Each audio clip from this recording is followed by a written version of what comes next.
Okay, excellent. Thank you very much for all taking the time to come to this important meeting. Um, and we are looking forward to hearing from the P20 Win team. I know that there is a lot of things happening on the national landscape that is going to be affecting P20 Win as it affecting all of our offices. So we're going to change up the agenda a little bit today from what was sent out so that we can push forward the conversation around the federal grants update that Scott and Katie and team will be giving all of us and how that may affect the projects that we have ongoing within P20 Win. But before we do that, we are going to take any public comment. If there's anyone here from the public who would like to make any comments.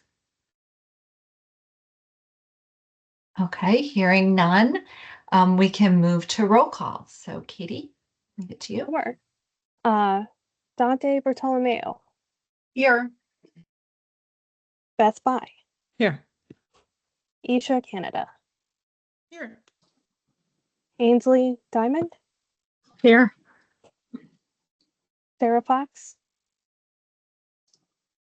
Eulalia Garcia. Here.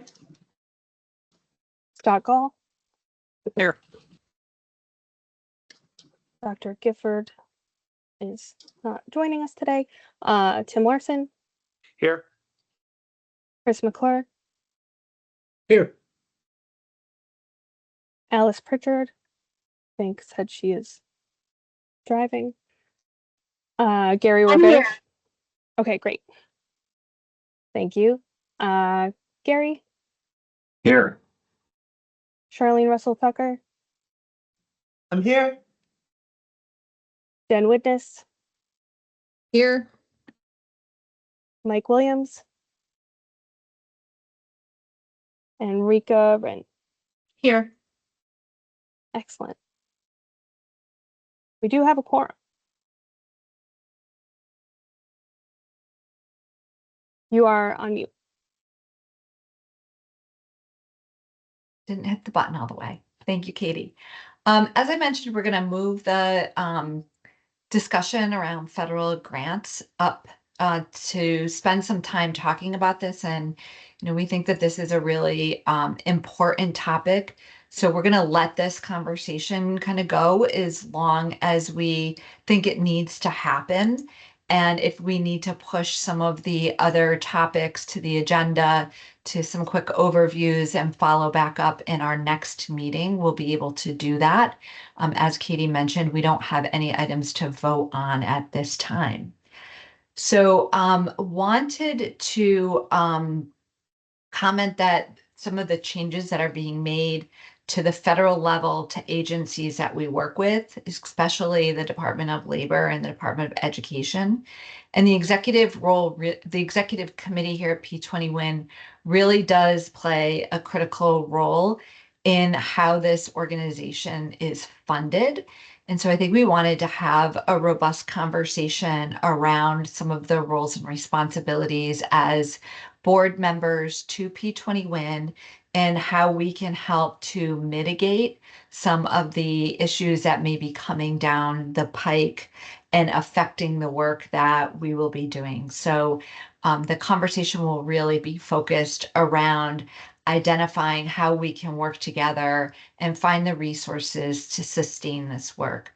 So I'm going to ask Scott and Katie to go over some of the grants that have been impacted by the federal actions and to prompt some discussion. So I'll turn it over to Katie. I just shared my screen.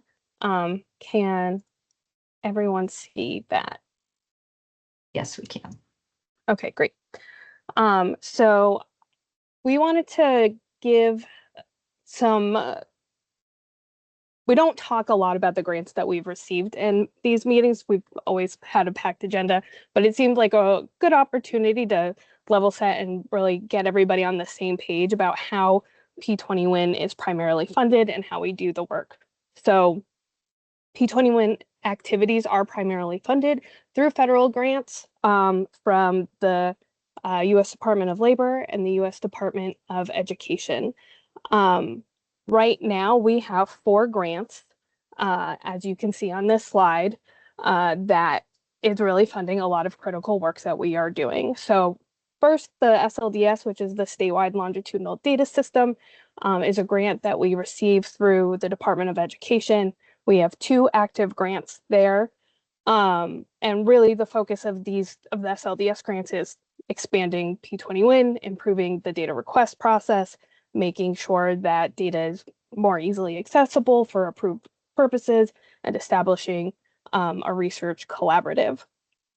Part of the SLDS grants requires us to participate in conferences and present to other states. This is a 4-state by state sort of structured grant. And so Rachel and I participated in the SLDS Best Practices Conference way back in February, where we presented on the work that we're doing with the Disconnected Youth Report and modernizing efforts for the P20 Win system.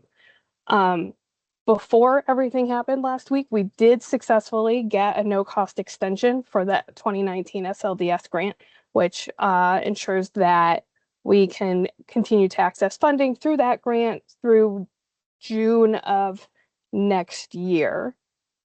The 2023 grant is active through 2027.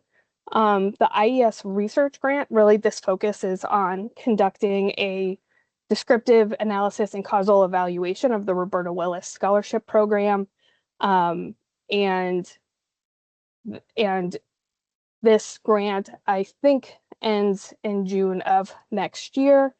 And then the WDQI grant, which is funding the workforce and education pathways request, as well as the construction of this new modernized Azure build for P20 Win data requests.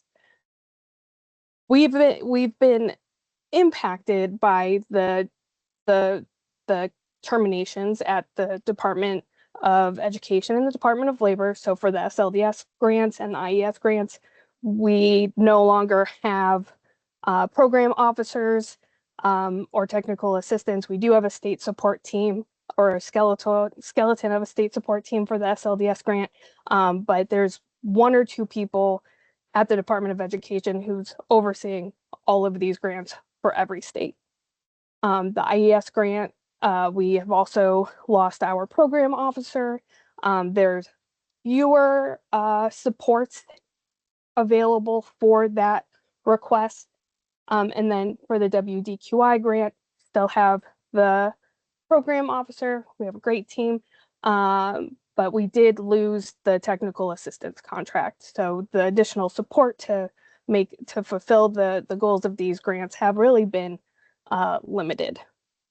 So the impact of what's been happening over the last few weeks it's just weird to think it's only been like a month and a half, is that we're just going to continue doing this work. We know what our goals are. We are already doing this, so we're just going to keep going as planned.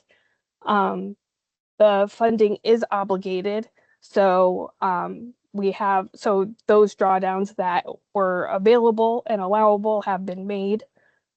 But the big piece of this is that there is no guarantee for future funding past 2026 and 2027.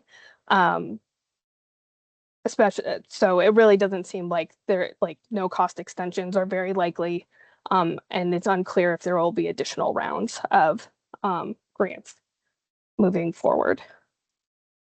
Scott, did I miss anything? No, I think that covers the basics of it.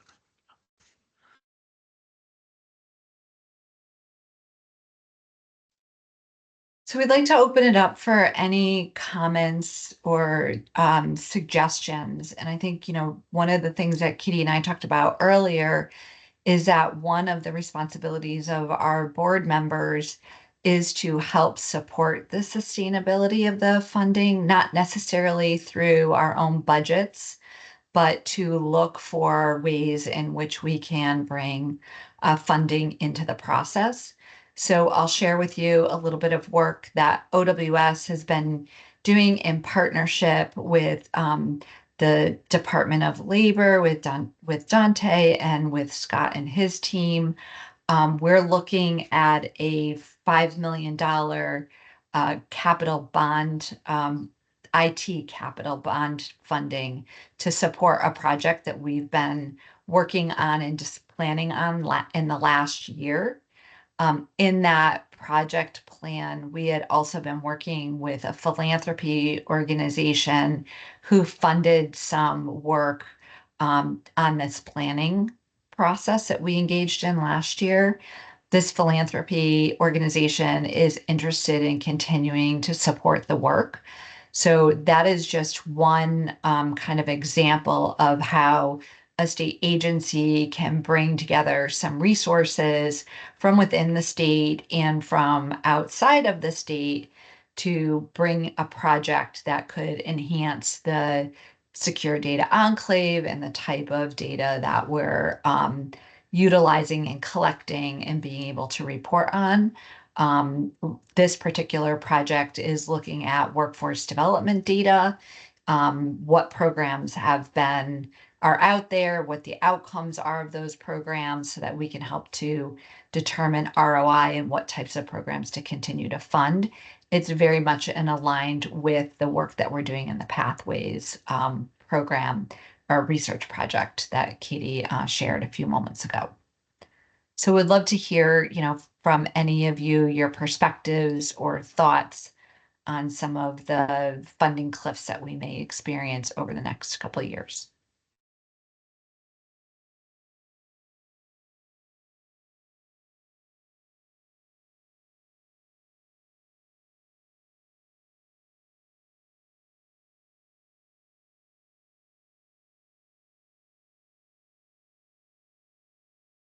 I'm pausing for that. It's very quiet because none of us know what's going to happen to our funding. I know our federal funding is probably also looking at being cut. So, I think the bond makes sense for now, but I think we're looking at 4 years of no funding federally, but who knows? I mean, who knows if this can last? But Yeah, so I don't know. I couldn't mean, bear the quiet just to say, I don't know. Well, to Beth's point, my agency is like 70% federally funded. So honestly, like we do a lot of in kind for this P20 wind project right now. Plus, we have a staff person on one of those grants. Beyond that, I just don't even know what to tell you folks.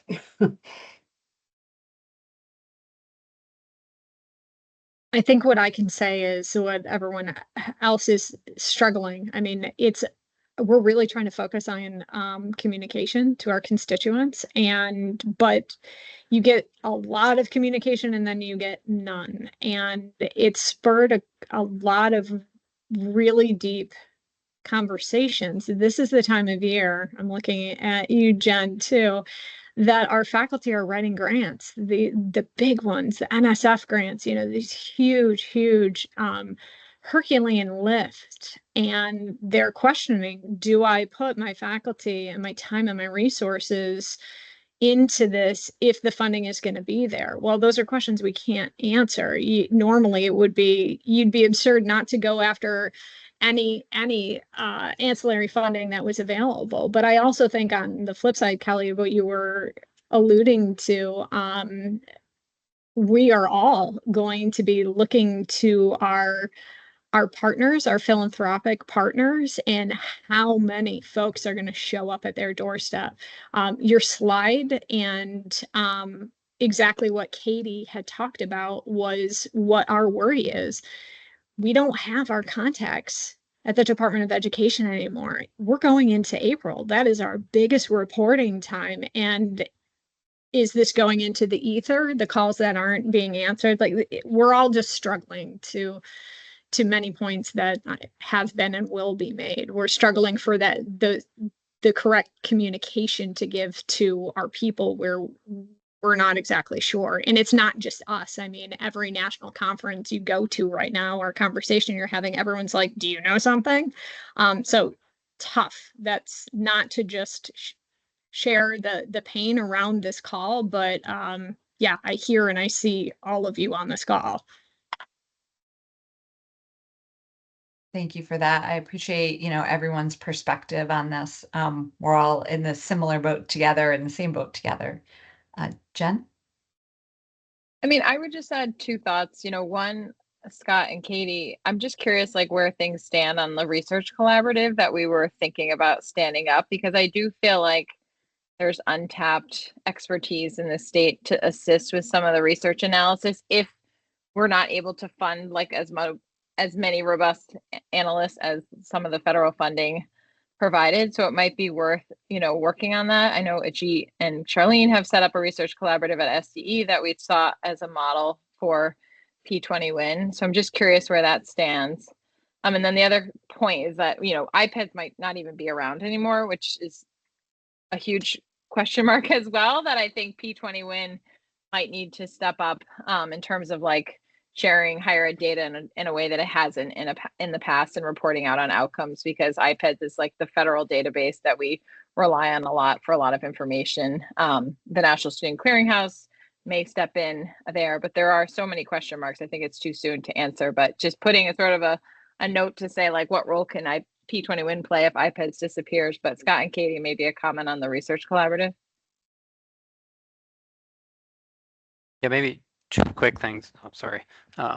The research collaborative, this probably maybe for the next board meeting, this is good to update. So we've done some of the legwork. Rachel has done some of the legwork to put that in place. And I think also, frankly, we've been a little conservative in the approach to drawing down or expending some of the funds on the grants so that we have a cushion in case we're not able to diversify funding in the way that we're hoping. But I would expect probably the next board meeting, some of the legwork will be far enough along to have a more robust discussion about it. And like you're saying, that's a way to extend capacity.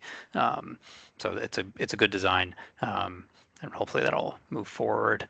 I think that's kind of the main thing to respond here. I think there, and Jen, the other point you're making, with removal of some of the federal data resources, I think the ask on states is going to go up as well. None of us know what's going to happen in that area, but I think that's where states are the quote unquote hubs of innovation, and so we're able to do some things at a state level that are no longer going to be functions at a federal level, and we'll have to see how that plays out in the next few months.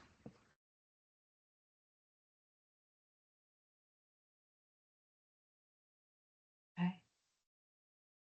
Charlene?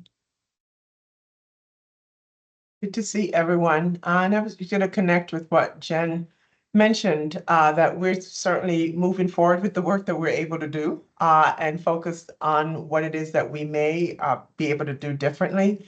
And so to the extent you reference our research collaborative and the work we're doing there, if there are some ways, right, to join forces around any of that, certainly open to have those levels of conversation in terms of what we can do. I know everyone's in a very different place here. I check every day and our resources are still available to us. We have gotten very clear communication as to how to reach out and who we should reach out to and how to make contact. So we're checking on that every day to see if there's any impact to the folks we would normally reach out to. So far, so good. However, so really that's where we are on our end, but really pleased that at least for the direct resources that we rely on to go out to our districts, we check every day, and there's been no interruption in that flow of funds. And the other piece about communication, and try to make sure our districts have information that they have as well, because if they don't, then the gap gets filled with other kinds of information that cause consternation. And so that is what I'm trying to do here in the midst of that level of communication. So, and we'll keep everyone posted as things occur around us. Thank you for that. Any other questions or comments before we move to the next agenda item? Okay, so we move forward. Katie, can you please give us a review of the active data request that you're working on?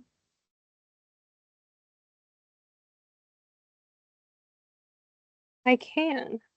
So I just shared my screen. I hope you can see. Okay. Can you all see my screen? Okay. So here we wanted to highlight the data requests in two ways. We have a lot happening, a lot ongoing. And so top of the list, you can see that our disconnected youth report, it's out, it's live. We shared it with the committees of cognizance. We shared it with all of you. In analysis, we have two higher ed and workforce data requests. We just have a lot of data requests in varying phases of this process. And you can see that we're moving data, we're drafting data sharing agreements, we're reviewing requests, and we have a number that are very much in development. We broke it down by a learning agenda topic. So the learning agenda was approved by this board a year or so ago, where we expanded from 4 or 5 topics to these specific topics on early and K-12 education, families, children's communities, higher ed, housing security, justice, incarceration, reintegration, and workforce development. These are all of the active data requests that have numbers assigned to them, that have started the process of being approved by data governing board members, having data sharing agreements. Some of them are in analysis, but there are still at least 6 to 8 that fall under workforce, justice, and higher ed that are in development. So we have a lot of data requests that are in progress, and I just wanted to show it to you by learning agenda topic. So we have a lot going on. Rachel, I didn't know if you want to add to this.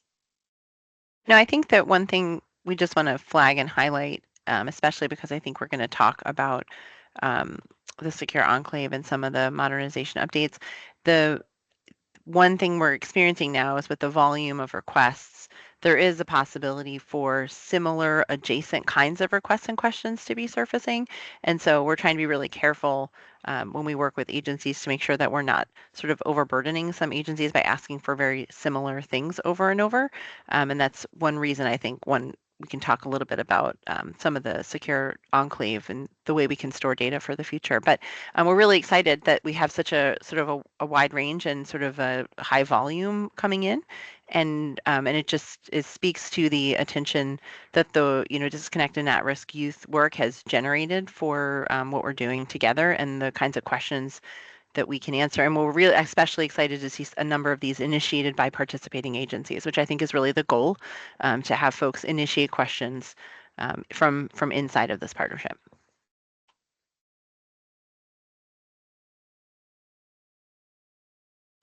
Kelly, just to build off what Rachel said, I mean, it looks like we have 4 higher ed requests that are all tied to post-secondary learning outcomes, because Willis is going into labor market too. And it just feels like some alignment and maybe doing this collectively. Is that possible, Kelly? Or just, it seems like a lot of overlapping requests, and it would probably ease the labor staff to have it done once versus 4 different times or more.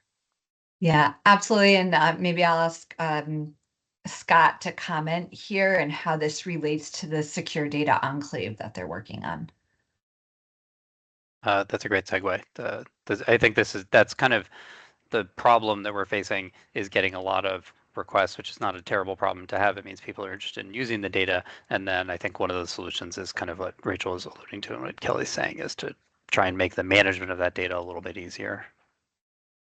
I forget, I apologize if that's next on the agenda, but it will be later at some point, and then that's, I think, one of the mechanisms to address that. The other, I think it's like the learning agenda, being able to have folks come together and think about whether there's requests that are sort of crossing over or duplicative with one another in some way, and to rationalize it on the kind of request generation side, so that having them grouped by this way, that's raising the question, that's kind of a step in the direction of trying to say, okay, we're making sure where's the cluster of activity for higher education what can we do to make that more manageable for the agencies, for labor, do the matching, everybody down the line.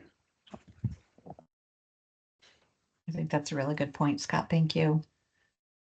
Rachel, you had your hand up and then down, or I was Scott made just your going point? to also, what Scott did, I think the other thing is just to go back to the research collaborative for a second. The other thing we're going to be doing soon, we've just had a high volume of work over the last few weeks, is to reach out to agencies to start to solicit the questions, especially in the areas that we don't see as many requests coming through, to see if agencies have questions that they'd like support and capacity around answering, because our next phase to start that research collaborative work is to think about soliciting external support from our higher ed and evaluator community. So if you don't see a question here represented in an area that your agency works in, that's another thing that we can talk through, how to get you more capacity to answer those questions.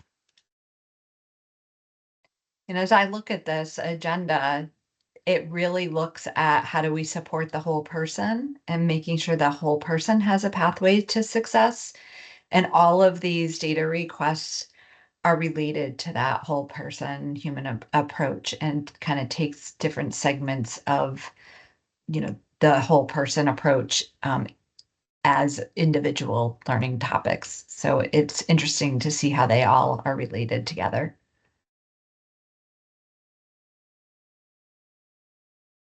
Any other questions or comments on the learning agendas? Okay, so next I'll ask if we can get an overview on some of the specific requests that are happening. I think this is really the exciting work when we can learn about the outcomes and the answers to some of the research questions in the learning agenda. So the first one is going to be on the disconnected youth report. That was released to the committees and the executive board members, and we will be having a press conference regarding this report in conjunction with some exciting work that's happening at the State Department of Education, and I think really highlights some of the good work that's happening to support disconnected youth and at-risk youth. Rachel, I believe you're going to be giving us the overviews. Oh, sorry. So you just mentioned, thanks, that the Disconnected and At-Risk Youth Report was released. We were really pleased to get that out in the world, and there's a corresponding dashboard that goes along with the report. So both are available on our website. We're starting to do some informational presentations about the work as well. So we have some of those scheduled in the next week or so. And the press conference will be held on March 31st. At 11, I think, and locally in Hartford. So look for those details coming up. And I think we have the next update we were going to provide was on education and workforce pathways. Okay. So back in December, we came back to the executive board to just offer like a very high level reminder about this project, which has been underway for quite some time, and because of staffing changes on our team, progress has been a little bit slower than we would have liked. But just to kind of level set, this project is really looking at the indicators that we list here. So this request looks at enrollment across various educational and workforce training programs administered by a number of different agencies, some of their post-secondary outcomes, including whether they completed the program, their employment status, and any wage improvements. Demographics, which actually is where we're going to start today, just to think a little bit about each program, and then the pathways between each program. So for today's purposes, we're going to be showing very high level, just very high level demographics and statistics related to apprenticeships, and just a few charts. But what we've been working with the Office of Workforce Strategy team around some of what the outputs and deliverables will look like for this analysis. And so there's really two parts. One is a more demographic analysis for each of the programs. And then a second is this pathways analysis, looking at what kinds of outcomes do we see for folks who might go from one workforce development program to another. And we've had some staffing changes on our team. So our analyst who originated this project departed our team, and we have welcomed our colleague Jeremy Walters, who is on the call today. For informational purposes, we had another staff transition recently. Our colleague Ashley Dame went to the Office of Workforce Strategy, and we also are in the process of refilling her position. So we'll be fully staffed going into next month. So we're really excited about that. But Jeremy's here today, and he is going to present some of just the high level thinking. We presented some things back in December, and so we've been digging in a little deeper on apprenticeship specifically. So Jeremy. Thank you, folks. Can you go to the next slide, please?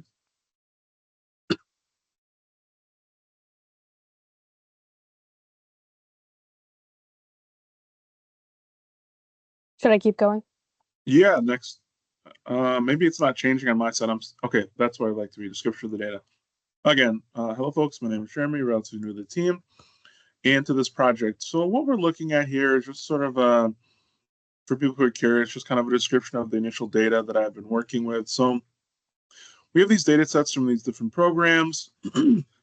There's a desire to understand all of them better, but each of them pretty distinct in sort of like the ways that people engage with them. So this is just kind of where we're starting. You see like quite a large variation in the numbers. And that's an important part of the analysis because we're talking about hundreds of people or thousands of people or hundreds of rows or hundreds of thousands of rows. That's all pretty critical in terms of how we we can extrapolate on those results and sort of like what we're seeing. And so my approach in doing the analysis was to focus on one subset of programs to get a better sense of what's going on there and kind of use the findings from that deep dive to inform looks into other programs. So as Rachel said, we started with apprenticeship. So we can move on to the next slide. And so one of the focus here has been looking at the relationship between participation in apprenticeship programs and wage outcomes, right? Because we'd like to have a better idea of, for folks who are taking part in these, different apprenticeship programs, what are we expecting for outcomes and how lucrative is it or is it not? And sort of thinking about things in that way. Now, part of the pathways analysis we've done is following individual people through multiple different programs. So in these data sets that I sort of referenced in the last slide, we see the folks engaged with anywhere between 1 to 3 to, in some cases, 4 or 5 programs. And, getting a clear sense of the individual impact of each program is really critical. And also understanding those pathways as well. And so soon as we can say, okay, for folks who attend program 1, program 2, and program 3, if that's happening hundreds of times over multiple years, there's really something I think for us to sort of latch onto there and understand better. But for the purposes of sort of clarity and analysis, looking at folks who participated in apprenticeship only, it's kind of the focus of these next few slides. This slide in particular, this is not folks who only do apprenticeship. This is folks who participate in apprenticeship programs and any other programs. So whether it's apprenticeship alone or in conjunction with other programs, that's what this number represents. It's important to note here that the dip in completion for last year was just because of incomplete data. When things were pulled, it was just partway through the year. And so the last year here is incomplete. It's not a drop. I see a hand up. Yes.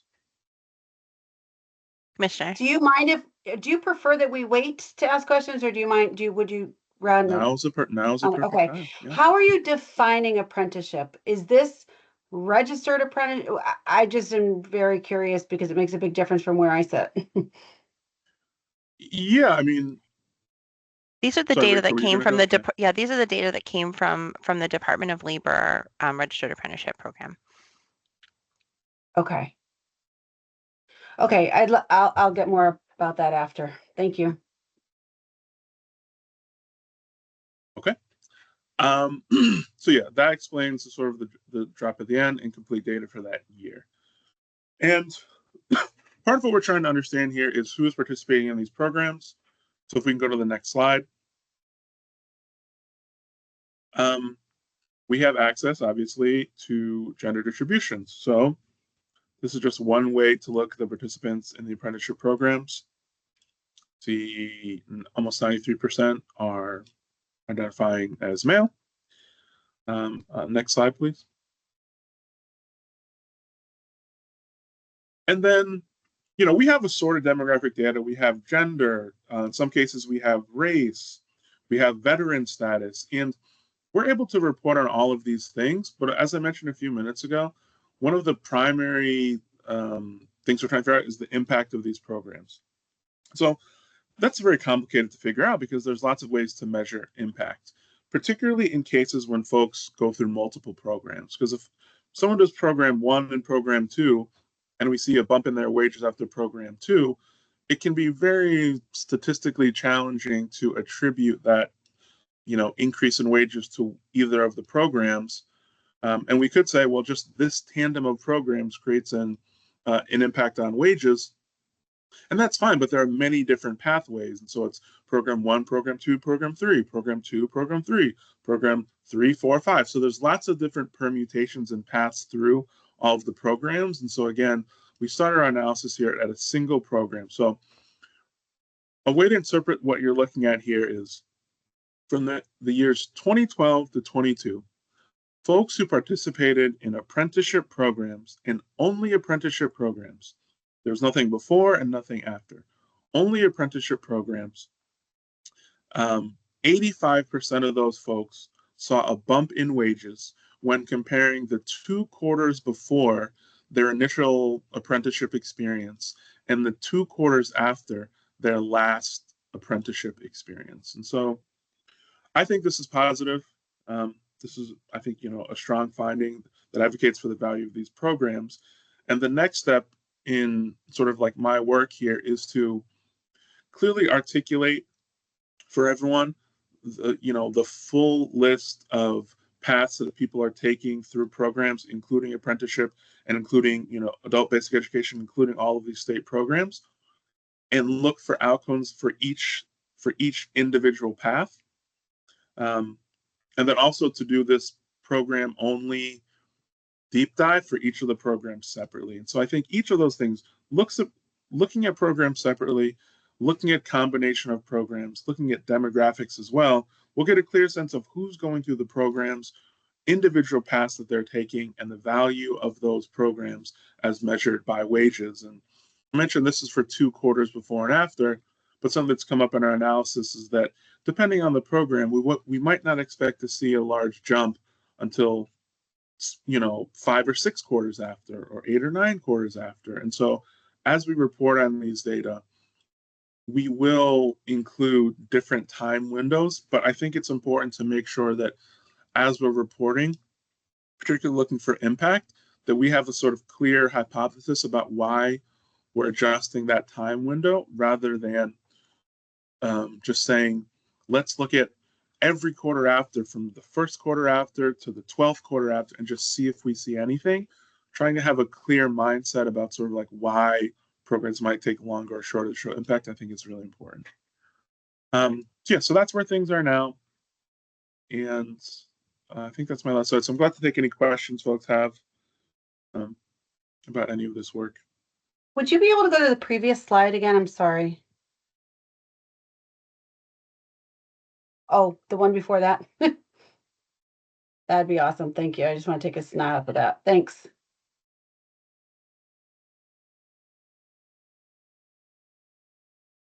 And the goal here is really to generate these descriptive insights as well as some of the outcomes for each program in the way that it's appropriate for each program, because not every program is the same. Eligibility varies, participants vary, expectations, timing, and people's life course varies. So we're hoping to, now that we've sort of hit our stride with generating some of these initial insights and vetting them with partners, that will start to generate these a little more swiftly and have them for people's review pretty soon. Yes. If I could jump in one more time, I Sure. would ask that you could label the data registered apprenticeship program, because that is very distinct type of apprenticeship. Well, we would actually say the others aren't real apprenticeships, but the registered apprenticeship is what we do. Thanks for that feedback, Commissioner. Sure. That just to, I guess, clarify, registered apprenticeship means you're an employee at day one. So you're hired and you're trained on the job. You have your related instruction as well as your on the job training, and you are an employee. We have other programs in the state that have been labeled apprenticeship programs, but from our perspective, they're more of a paid internship where they might be an apprentice, but I think intern for a year, and then they're not guaranteed that they have the job, right? So although a high percentage may, that's not a registered apprenticeship program. So they're not an employee until after training. Registered apprenticeship is employee from day one. Sanjay, I think Sure, you that's bring up a helpful. really important point of a data dictionary to make sure that when we're labeling things that the definition is very clear and concise, so that we make sure that we are separating out the data points, so that we're getting a really clear, defined picture. Because, as Commissioner mentioned, the apprenticeship is used in a very broad term by a lot of people. And there is a distinct difference between registered apprenticeship and apprenticeship. So that data dictionary, I think overall, with regards to the data points in this project and probably others, would be a valuable piece of feedback. And Yeah, I Kelly, think if the president, reverts back to where he was, in his previous term, then we might start seeing things called IRAPs, which are industry recognized apprenticeship programs that are different from registered apprenticeship programs. So to your point, yeah, that would be great data dictionary. yeah, and I want to sort of address that concern. We realize there's a sort of like multi-layered nature to all of these data sets. So even within data sets in a particular category, we understand there's a lot of variation among them. And I think that part of the work that we're doing now is really trying to talk to folks as we get to each level of insights and running them by the people who run the programs to really understand the distinctions between them. And there's not any scenario where we would sort of release anything out, whether it be a report or a presentation, without sort of really articulating those things very clearly. So we're sensitive to those differences, and they'll be acknowledged, like you said, in data dictionary, in write-ups, in ultimate sort of like sharing of these things in the future. Yeah, thank you. And at the risk of, beating a dead horse here, I just, the information came, I'm just trying to figure out where it was coming from. And Patrick has the ability to pull this. But Todd's unit is where we'd want to go for the data dictionary. And some of the information, I guess I was a little concerned because it says number of completions. And that is information that we can follow, but we currently we're working off a access database. We're trying to get into e-license, and we're close. But what we don't always know is when an apprentice starts somewhere and then they're no longer there, what they've done or where they've gone, if they've completed or if they've not. So that's information that is not in a reportable, queryable database right now. So if you're looking to go add that component, we wouldn't have that right now, but maybe in the future. So I just don't want to have conclusions drawn from things that we just actually aren't saying here or don't have. Yeah, and I think that we're, something that, being relatively new to the team and the department, the whole sort of like drawing conclusions piece, we are trying to represent what we see in our data. And to the previous point, we're trying to really clearly articulate what is in the data that we're analyzing. And so I don't feel personally like I'm in any position to sort of like decide what something means or doesn't means, but I do feel the responsibility of clearly articulating what's in here and, talking about like individual terms or definitions. I think all that stuff's really important. And so, yeah, I just want everyone to feel, confident that nothing's going to come out with terms that aren't correct, because we're doing our best as we get to a certain level of insights checking in with folks about and making sure that what we're seeing is consistent with the reality in individual departments and agencies. And so that's very important to us as we move through this work. Thank you so much, Jeremy, and welcome to the team and welcome. You. We're looking forward to continuing to dive into these findings as you have them and you're ready to share. In the, looking at the time and the consideration, we do have Cronin Associates with us here today, and I want to make sure that we give them some time and space to share some really exciting work that they're doing on updating the branding and marketing of P20 Win. So I'd like to transition over and give Cronin the floor. Hello. I've met some of you before. My name is Shelby Tadman. I am from Cronin. You can tell by the goats in my background. That's a part of our agency brand. So Katie, I think that you had added the slides to the overall deck, but I could also share my screen if that's easier. I've got Go the for it. slides up. Okay, let me do that. One sec.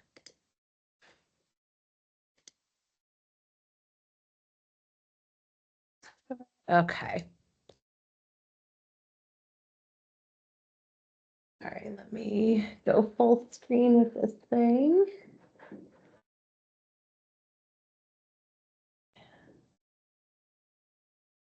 Everybody seeing my screen okay? Wonderful. Okay. So thank you all for taking the time today. I know we've got not that much time left, so I'm going to be pretty brief.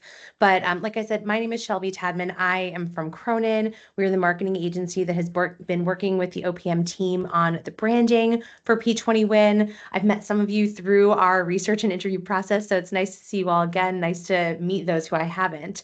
But today we're going to run through some highlights on sort of the purpose of this project, where we are in the process, couple key things that we learned, and we're going to give everybody a peek at the new name that we have developed for P20 Win, which is exciting. And I think many of you were actually a part of that, or some of you may have even been a part of that review process that got us there. So, real quick, kind of the reason why we're here, the purpose of this project, what we learned from talking to many folks who are involved is that P20 Win's scope as a program, as a service, has really grown a lot over the years. But the branding of it, even the name and the communications don't currently reflect that. We spoke to some stakeholders who weren't sure what the acronym stood for, and overall, the majority of folks agreed that the name could work harder in really communicating what P20 Win is and the value it creates. A lot of the messaging that exists covers the basics of what P20 Win does, but maybe a little bit less on its concrete benefits for the state. So our goal in this project and working with the operating team is to develop a new name, visual branding, and messaging for P20 Win that just communicates its benefits and its value in a more clear and memorable way. So in terms of a roadmap, we've had a few stages. I'll tell you where we are. So we had a discovery phase where we did a lot of research, speaking to lots of stakeholders, doing some secondary research. Then we developed and aligned a brief for our creative teams with all the inputs for creating a new name for this project. We created that name, and now we are at the point in the process where we're working on visual design and messaging development. So quick overview of sort of how we got to the inputs that actually went into the brief for the name and for the visual portions of the project.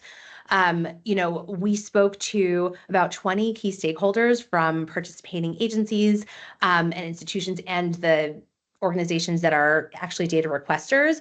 So we had a wide breadth of perspectives across 5 different agencies, 3 universities, 1 nonprofit. We had people who have been involved in P20 Win for a long time. We had some who are new participants. So it was really, really robust and really meaningful for us. And we spoke about things like motivations for involvement, depth of understanding of what P20 Win does, what are the benefits, what are the challenges, all of that kind of good stuff. And that got us to several key findings that really drove the rest of the project. So first key finding, pretty clear, and it was part of, even in the objectives of the project, is that Connecticut's P20 WIN program has really outgrown its name in terms of scope. Second was that we really came to understand that P20 WIN is a service fueled by collaboration. Of course, it's not a tech platform. You know, the term data system that is being used a lot today sometimes could hint at a tech platform, and that is not, the perception that we want out there. Next is data privacy. So we found in talking to different folks that data privacy could be both P20 WIN's greatest benefit and its greatest barrier, really depending on who you ask and kind of what direction they were coming from. So it's a really important subject to tackle when we're talking about P20 WIN and its benefits. Next is that we found that some of the newer member agencies of P20 WIN are left asking this question, what's in it for me? How can I extract more value from P20 WIN, in addition to providing value to other data requesters? So we really want to make sure that we're addressing that when we do the messaging. Number 5 was that the goals of the folks who are requesting data, the researchers, are not always perfectly in line with P20 WIN's process. And that's something that we can also address in terms of expectations when it comes to messaging. And then finally, we found in talking to so many folks who are involved in P20 WIN that it's really about improving lives. And, there is a human-centered purpose at the center of all of this great work that you all do. And we weren't feeling that as much in some of the communications. So that is part of our goal as well as we update.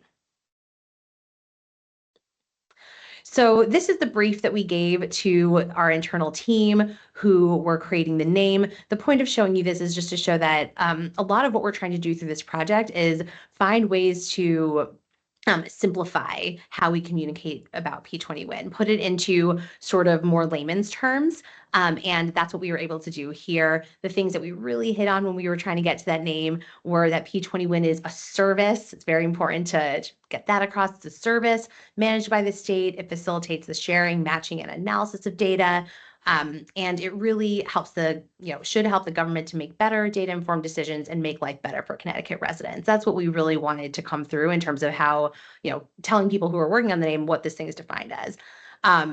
I think the next thing to really harp on is that the reasons why P20 WIN is important. So data-driven decision-making, collaboration, and data security and privacy that you can trust. Those are all the ideas that sort of we fed into the machine when we were coming up with the names. So a quick peek into the naming process. I think for anyone who has not been involved in trying to name a new product or service, like many of us in marketing have been, you come up with hundreds of options. Just, you try to go for volume first. So wanted to just give a peek under the hood here. In the initial creative development, we had a brainstorm with folks from all over the agency. We came up with over 200 names all together. We called those down, of course. We did not make Rachel and Katie and their team review 230 names. But we did go through about 3 rounds of reviews of different names with the operating team. And then they went out and they solicited feedback from the data governing board. And I believe that there were 2 rounds of that. So this is just to show that a lot of people have been involved up to this point. It's really been a team effort, and we appreciate that collaboration. So without further ado, I'm not sure how much of a reveal this is. Some of you may have already seen it, but the new name for P20 WIN is Data Link CT. And the reason why this works, it is short and succinct. It speaks directly to the core function of linking those data points together from different areas of the government. And it sounds like a service, not like a tech platform. So other reasons why we like this name as well exist, but this is, these are some of the key reasons why we feel that it works really well. Finally, just wanted to talk a little bit about the work that's in progress now that we've arrived at Data Link CT. So now that we know what the name is, we're working on the visual branding. So we're going to be sharing a couple of different options from that, ranging from like a standalone logo to more simple word marks that are maybe locked up with the OPM branding. And we're also working on messaging. So think a revamp of the existing one pager that probably has even more text, even more language in there that the OPM team can pull from when creating, when they need messaging for other presentations and maybe pieces of the website and things like that. So it is both its own sort of resource that can live on the website, as well as sort of a bank of language and messaging that can describe P20 Win and its benefits for the state. So lots more to come. No, I ran through that quickly. I didn't want to go over time, so I'm happy to answer any questions if anybody has them. Thank you so much, Shelby. Love the name. I think it's fantastic. Is there any reactions from anybody? I know a lot goes into branding, so appreciate the work that went into it. Okay, well, we are coming upon time. We have 3 minutes left. Is there any other business that we did not have on the agenda? Ainsley? Yeah, this is just something that maybe we could kick to the next meeting, or if this has already been addressed, I apologize for bringing this up. But at the very beginning of the meeting, when we were going through the slides about the data requests that were coming into us, I'm wondering if there is a chart that can be put together that talks about the agencies that are participating in those requests. I'm seeing big smiles, so that's great. So maybe that's something that's already happening. And also like a short description of what those requests are would be incredibly helpful. Just throwing that out there. Thank you. Rachel, did you want to comment on that? We just ran out of time, and so that was a goal of ours. Katie created those 2 great slides, and then I just did not have a chance to make that, but I'll make sure to turn that around quickly for you. Excellent. Thank you so much, Rachel. Anything else for the good of the order? Katie, Scott, anything else? I'll send the slides out to everybody. I know we didn't get to everything on the agenda, so there will be some content in the slides that we didn't cover in this meeting, but I'll also include some written updates as well. Fantastic. Okay, thank you, everyone. So I need to to order a vote to adjourn. We need to do that. So moved. So moved. Okay, all in Second. favor? Aye. Aye. Wonderful. Bye. Have a nice afternoon, everyone. Thank you so much. Thank too. you. Bye, everybody.